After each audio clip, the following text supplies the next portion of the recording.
ઓમ નમઃ શિવાય. શિવ મહાપુરાણોમાં સંહિતા અધ્યાય 21 યુદ્ધ ધર્મનું વર્ણન. વ્યાસ બોલ્યા, હે સનતકુમાર, બ્રાહ્મણ જન્મ મળવો તો કઠિન છે. શિવ મુખથી બ્રાહ્મણ, ભુજાઓથી ક્ષત્રિય, જંઘાથી વૈશ્ય તેમજ ચરણથી શૂદ્રોની પ્રાપ્તિ થઈ. હવે આપ એ કહો કે નીચ સ્થાનમાં મનુષ્ય કઈ સ્થિતિને પ્રાપ્ત થાય છે? સનતકુમાર બોલ્યા, હે વ્યાસ, પાપ કર્મ કરીને મનુષ્ય પોતાના સ્થાનથી નીચે પડે છે. આ જ કારણથી શ્રેષ્ઠ મનુષ્ય શુભ કર્મ કરીને પોતાના સ્થાનની રક્ષા કર્યા કરે છે. જે જીવ બ્રાહ્મણ તથા ક્ષત્રિય જન્મ પ્રાપ્ત કરે છે તે પણ એમના દુષ્કર્મોનું ફળ પ્રાપ્ત કરે છે.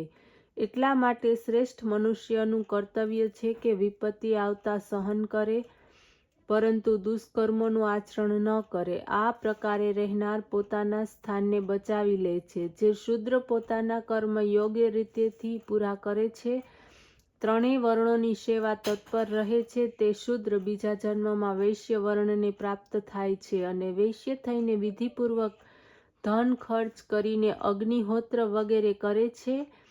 પછી તે ક્ષત્રિય વર્ણમાં જન્મ લે છે. પછી અનેક દક્ષિણાવાળા યજ્ઞો દ્વારા પરમાત્માની સેવામાં તત્પર થઈને યથોચિત આધ્યાત્મિક ધર્મ કરે છે. તે સંગ્રામમાંથી ક્યારેય પણ વિમુખ થતો નથી. પછી તે બ્રાહ્મણ જન્મ પ્રાપ્ત કરે છે. બ્રાહ્મણ થઈને જો વિધિપૂર્વક યજ્ઞ કરે છે, પોતાના ધર્મમાં સ્થિર રહે છે, તો તે દેવતાઓને પ્રિય થઈને સ્વર્ગની પ્રાપ્તિ કરે છે. વ્યાસ બોલ્યા, હે સનતકુમાર, હવે આપ કૃપા કરીને યુદ્ધનું મહાત્મ્ય સંભળાવો. સનતકુમાર બોલ્યા, સાંભળો.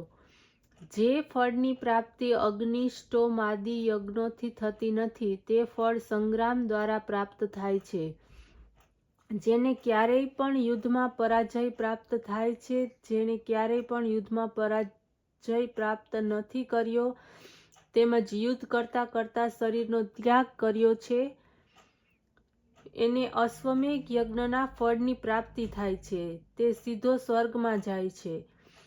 પછી ત્યાંથી ક્યારેય પણ તેનું પુનરાગમન થતું નથી. જે ક્ષત્રિય, ગાય, બ્રાહ્મણ, સંત, મંદિરના સ્થાન તથા પોતાના સ્વામીને માટે યુદ્ધમાં પ્રાણનો ત્યાગ કરે છે, તે પરમ પુણ્યાત્મા છે. જે શત્રુઓને મારીને પોતે મરી જાય છે, તેનો સ્વર્ગવાસ થાય છે.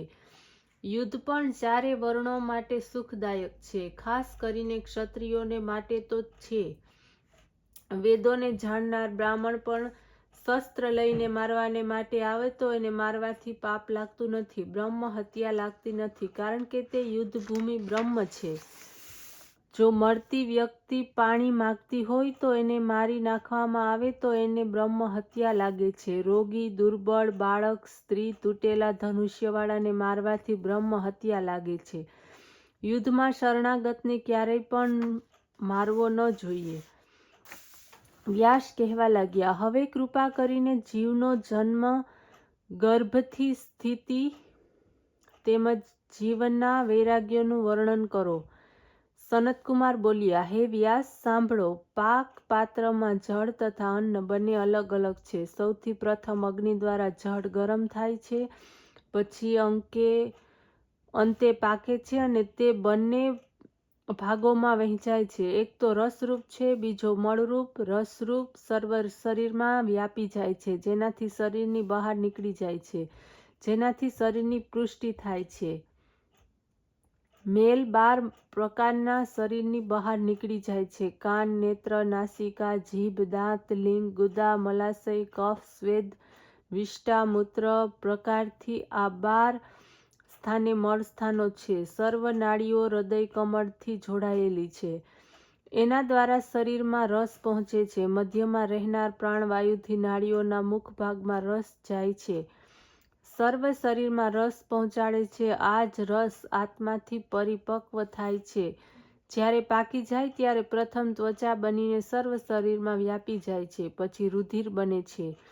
એ પછી રોમ, વાળ, સ્નાયુ, અસ્થિ, મજ્જા, નખ વગેરે ઉત્પન્ન થાય છે. અન્નથી વીર્ય બનીને દોષરહિત શુદ્ધ થઈને ઋતુકાળમાં સ્ત્રીઓમાં ઉત્પન્ન થાય છે. તે જ પુરુષ શરીરમાં વીર્યરૂપ પણ થાય છે. વાયુથી પ્રેરિત વીર્ય સ્ત્રીના રુધિરની સાથે મળીને શરીર બને છે. એક દિવસમાં તે કલલ કહેવાય છે.